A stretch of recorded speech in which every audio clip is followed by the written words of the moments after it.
पहले भारतीय जनता पार्टी की सूची आने के बाद बगावत के सुर देखने को मिले थे। प्रदेश भर में अलग अलग जगहों पर विरोध प्रदर्शन देखने को मिला था, लेकिन कांग्रेस की जैसे पहली और दूसरी सूची आई उसके बाद कांग्रेस पार्टी में भी विरोध के स्वर देखने को मिले हैं।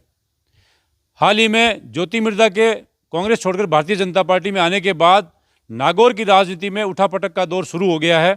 डीडवाना से लगातार तीसरी बार चेतन रूडी को टिकट देने के बाद डीडवाना में वर्तमान में कांग्रेस के जिला परिषद और पूर्व प्रधान मोलासर पंचायत समिति के जालाराम भाकर और डीडवाना पंचायत समिति से 2 बार प्रधान रह चुके भगवानाराम बुर्डक और उनके साथ मोलासर पंचायत समिति के वर्तमान प्रधान मंजू देवी, मोलासर पंचायत समिति के उप प्रधान नंदकिशोर फोगड़ी का भी पार्टी से मोह भंग होना बताया जा रहा है। और जिस तरह से आज प्रदेश भाजपा कार्यालय में 2 पूर्व प्रधान ने भारतीय जनता पार्टी का दामन थामा है और वो टिकट की मांग कर रहे थे, लगातार चेतन रूडी का विरोध कर रहे थे, लेकिन पार्टी ने उनकी एक बात नहीं सुनी। इस बात से नाराज होकर उन्होंने आज भारतीय जनता पार्टी ज्वाइन कर ली है और आने वाले चुनाव में हो सकता है उन्हें भारतीय जनता पार्टी टिकट देकर भी भेज दे, लेकिन टिकट अगर नहीं देती है तो उस सूरत में निश्चित तौर पर चेतन रूडी को इसका खामियाजा उठाना पड़ेगा। और कांग्रेस छोड़कर भारतीय जनता पार्टी में कितने लोगों को वो साथ में लेकर जाते हैं देखने वाली बात होगी। लेकिन डीडवाना के एक और कांग्रेस के नेता हैं जो युवा नेता के रूप में अपनी पहचान रखते हैं, सुखाराम डोडवाड़िया।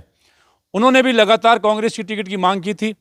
पार्टी ने लगातार पिछले 2 चुनाव से ये पार्टी के लिए काम भी कर रहे हैं और टिकट की दावेदारी भी कर रहे हैं, लेकिन पार्टी ने इनको टिकट नहीं दी। अब इनकी क्या भूमिका रहेगी, इस बात को लेकर हमारे साथ जुड़े हैं सुखाराम डोडवाड़िया। आप बताइए कि आपकी क्या भूमिका रहेगी, क्योंकि आपने भी विधायक चेतन रूडी का खुलकर विरोध किया था, साथ ही जालाराम भाकर और आपने दावेदारी भी की थी, पैनल में आपका नाम भी था। अब आगे क्या आपका क्या रोल रहेगा? कांग्रेस पार्टी ने परसों प्रथम सूची जारी कर डीडवाना से चेतन सिंह चौधरी जी को उम्मीदवार बनाया। उसके 2 दिन होने के बाद आज डीडवाना की राजनीति में जो पीढ़ियों से कांग्रेस की विचारधारा को, उनके बाप दादाओं तक ने कांग्रेस की विचारधारा को जिया, हमारे डीडवाना के 10 साल से प्रधान रहे, एक बार खुद रहे, एक बार उनकी धर्मपत्नी रही तीजू देवी बुल्डक और भगवानाराम जी बुल्डक, और वर्तमान से जिला परिषद सदस्य और मोलासर के प्रथम प्रधान रहे जालाराम जी भाकर का कांग्रेस परिवार को छोड़कर बीजेपी विचारधारा के साथ जाना डीडवाना कांग्रेस के लिए और नागौर कांग्रेस के लिए बहुत बड़ी नुकसान है। हमने पार्टी में उम्मीदवारी की, टिकट एक व्यक्ति को मिलता है, ये हम सबको विदित है, और कांग्रेस पार्टी ने चेतन रूडी जी को टिकट देकर भेजा तो उनका सबसे पहले कर्तव्य बनता था कि पार्टी में जो भी लोग टिकट मांग रहे हैं उनसे संपर्क करें, उनके मान सम्मान को, उनकी विचारधारा को, वो किस बात से पार्टी में उनसे सहमत नहीं है या उनकी विचारधारा से सहमत नहीं है। ये प्रत्याशी बनने के बाद वो सिर्फ एक अपने खुद के लिए चुनाव नहीं लड़ रहे हैं, वो पार्टी के सिंबल पे चुनाव लड़ रहे हैं। जब तक सिंबल घोषित नहीं होता सबका दावेदारी करने का अधिकार है। उसके बाद भी हमने पार्टी के प्लेटफॉर्म पर हमारे नागौर जिले के एआईसीसी लोकसभा प्रभारी अमित सियाग जी को जब डीडवाना वो आए तो हमने लिखित में एक ज्ञापन पार्टी फोरम के रूप में लिखित में ज्ञापन दिया था, जिसको हमने मीडिया में भी लीक नहीं किया कि चेतन रूडी ने किस प्रकार 5 साल में कांग्रेस पार्टी को आगे बढ़ाया है, कांग्रेस पार्टी की विचारधारा को बढ़ाया है, उन्होंने बीजेपी विचारधारा के लोगों को आगे बढ़ाया, वो सब हमने पार्टी फोरम में रखा। लेकिन आज हमें बड़ा दुख होता है कि हमारे 2 दिग्गज कांग्रेसी जिन्होंने पीढ़ियों से, उनके बाप दादा भी कांग्रेस में रहे हैं, उन्होंने कांग्रेस पार्टी विचारधारा को गिराया, उन लोगों ने पार्टी को छोड़ा। हमारे पार्टी के शीर्ष नेतृत्व ने, और विशेष जिम्मेदारी जिनको प्रत्याशी बना दिया जाता है वो पूरे पार्टी के सिंबल के प्रत्याशी हो जाते हैं। उनको व्यक्तिगत हित से ऊपर उठ पार्टी की विचारधारा लोगों को से राय मसूरी करनी चाहिए थी, उनकी बातों को सुनना चाहिए था, नहीं सुना, तो वो हम सब के लिए दुख का विषय है। मैं पार्टी के शीर्ष नेतृत्व से भी कहना चाहूँगा, जिस प्रकार पहले ज्योति मिर्धा जी कांग्रेस छोड़ बीजेपी में चले गए, अब हमारे प्रधान चले गए, इस श्रृंखला को रोका जाए। राहुल गांधी जी ने जो नफरत के बाजार में मोहब्बत की दुकान खोलने का जो नारा दिया, वो देश के साथ साथ हम कांग्रेसियों पे भी लागू होता है कि अपने परिवार में कोई रूठा हो उसको हम मनाएं, उसको अपनी विचारधारा से जोड़ें, सबको साथ लेकर अपन चलेंगे, तभी कांग्रेस पार्टी विजयश्री हो जाएगी। मैं आपके माध्यम से भी हमारी पार्टी के देश और प्रदेश नेतृत्व से निवेदन करूंगा कि नागौर जिले में इस श्रृंखला को रोका जाए। जो लोग आपकी विचारधारा से थोड़े बहुत भी मनमुटाव है, कांग्रेस बड़ा परिवार है, उन सब से बात करनी चाहिए। देखिए, आप भी ज्योति मिर्धा के खास कार्यकर्ता रहे हैं। ज्योति मिर्धा भारतीय जनता पार्टी में जब गई थी तो लोगों का ऐसा मानना था कि सुखाराम डोडवाड़िया भी भारतीय जनता पार्टी में जाएंगे, और आज आपकी टीम के ये 2 सदस्य जो वरिष्ठ कांग्रेसी हैं और पदाधिकारी होने के साथ साथ जनप्रतिनिधि भी रहे हैं, वो भारतीय जनता पार्टी में चले गए तो आपकी क्या भूमिका रहेगी? कि आप पर सबकी नज़र है कि सुखाराम रोडवेडे भी क्या भारतीय जनता पार्टी में जाएंगे? क्योंकि लोगों का ऐसा मानना है कि चेतन रूडी ने टिकट तो प्राप्त कर लिए, लेकिन अब लोगों को साथ में जोड़े रखना उनके लिए भी चुनौती है और पार्टी में रहना आपके लिए भी चुनौती है। तो आप कैसे सामंजस्य बिठाएंगे?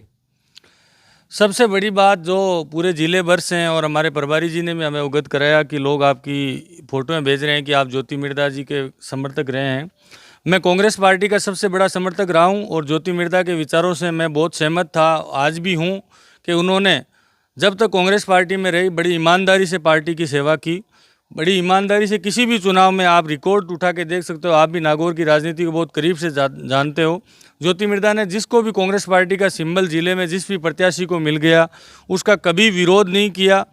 चेतन रूडी ने लोकसभा चुनाव में कांग्रेस पार्टी का विरोध किया, जिला परिषद चुनाव के अंदर जिला प्रमुख के चुनाव में उन्होंने कांग्रेस पार्टी का क्रॉस वोटिंग कराई। उन सब बातों के बावजूद भी कांग्रेस पार्टी ने उनको प्रत्याशी घोषित कर दिया। ये हम सब के लिए, हम उनके प्रत्याशी मानकर पार्टी के प्रचार के लिए हर कांग्रेस कार्यकर्ता को जुड़ने का एक भाव होता है। उसके बावजूद आज जब डीडवाना में इस प्रकार की स्थितियां बन गई कि उनको प्रत्याशी बना दिया, उसके बाद उसको जो कांग्रेस पार्टी की विचारधारा से जो लोग विचारधारा रखते हैं उनका मान सम्मान, उनकी बात सुनना उनका पहला फर्ज बन जाता है, क्योंकि वो भी यूथ कांग्रेस के सिस्टम से रहे। हम एनएसयूआई यूथ कांग्रेस से बढ़कर आज तक कांग्रेस पार्टी और राहुल गांधी की विचारधारा को हम फॉलो करते हैं, जिसने देश की स्वतंत्रता आंदोलन में इस पार्टी ने बड़ा योगदान दिया। उन विचारों के सहमत होकर हम कांग्रेसी हैं। और अगर कोई भी कांग्रेसी जिसको आहत होकर जाना पड़े, वो किसी विचारधारा को फॉलो नहीं कर पार्टी द्वारा उसको एक व्यक्ति विशेष के कारण से अपने आप को उपेक्षित महसूस कर अपनी विचारधारा को गला घोंटना पड़ता है। देखिए, विचारधारा की आप बात करें, विचारधारा राजनीति में, आज की राजनीति में मैं नहीं मानता कि विचारधारा के लोग राजनीति करते हैं। कांग्रेस ने टिकट नहीं दिया तो बीजेपी में चले जाते हैं, बीजेपी ने नहीं दिया तो कांग्रेस में चले जाता है, दोनों ने नहीं दिया तो आरएलपी में चले जाते हैं, बसपा में चले जाते हैं। सुखाराम रोडवेडा की भूमिका क्या रहेगी? आप कांग्रेस में बने रहना आपके लिए भी अब मुश्किल हो गया है। डीडवाना की राजनीति में आप रहते हैं और आज जिस तरह से चेतन रूडी का स्वागत किया गया, बाबा की ढाणी से डीडवाना तक जो एक रेला देखने को मिला था, उसमें भी आप नहीं नजर आए थे। आगे आपकी क्या भूमिका रहेगी? मैं कांग्रेस पार्टी का सिपाही हूँ। पार्टी जो भी जिम्मेदारी मुझे देगी, मैं अभी पंचायती राज संगठन में प्रदेश सचिव हूँ और मुझे अजमेर ग्रामीण का प्रभारी बनाया हुआ है। मैं वहाँ के सारे प्रत्याशी घोषित हो जाए, मैं पार्टी के लिए वहाँ काम करूँगा। और जहाँ तक बात है डीडवाना प्रत्याशी की, तो डीडवाना प्रत्याशी ने हमारे जो दिग्गज कांग्रेसी रहे उनसे भी बात करना मुनासिब नहीं समझा। हो सकता है वो हमसे भी बात करना मुनासिब नहीं समझे, लेकिन हम कांग्रेस पार्टी राहुल गांधी सोनिया जी की विचारधारा में विश्वास करते हैं और हमारे जननायक मुख्यमंत्री जी ने बहुत बेहतरीन काम राजस्थान में 5 साल में किया है। तो हमें विश्वास है कि लोग कांग्रेस के ऊपर भरोसा कायम करेंगे। लेकिन जहाँ भी कांग्रेस विचारधारा के लोग जिन्होंने निस्वार्थ पार्टी को साथ दिया है, उनको मान मनोबल और उनकी बात सुनने का उन पार्टी के हर एक पदाधिकारी का फर्ज बनता है। तो ये थे सुखाराम रोडवेडिया, कांग्रेस नेता, जिनका ये कहना है कि वो पार्टी के साथ ही काम करते रहेंगे। हो सकता है कि पार्टी को कभी न कभी इनकी तरफ ध्यान जाए और आने वाले चुनाव में इनको यहाँ से प्रत्याशी भी बनाया जा सकता है। और पार्टी की सेवा और निष्ठा करना ये अपना पहला कर्तव्य मान रहे हैं। हालांकि यहाँ के प्रत्याशी ने इनसे संपर्क नहीं किया है, आने वाले दिनों में हो सकता है इनसे संपर्क करें, लेकिन इनका ये कहना है कि वो कांग्रेस में ही बने रहेंगे। उनकी बातों से ऐसा लग रहा है कि वो कहीं भारतीय जनता पार्टी ज्वाइन नहीं करेंगे और ना ही किसी दूसरी पार्टी के लिए काम करेंगे। पार्टी के लिए, कांग्रेस के लिए काम करते हैं, कांग्रेस के लिए काम करेंगे। लेकिन देखना ये होगा कि अब डीडवाना की राजनीति क्या रंग लाती है और ऊंट किस करवट बैठता है। सहयोगी रिजवान के साथ हनीफ खान, डीडवाना।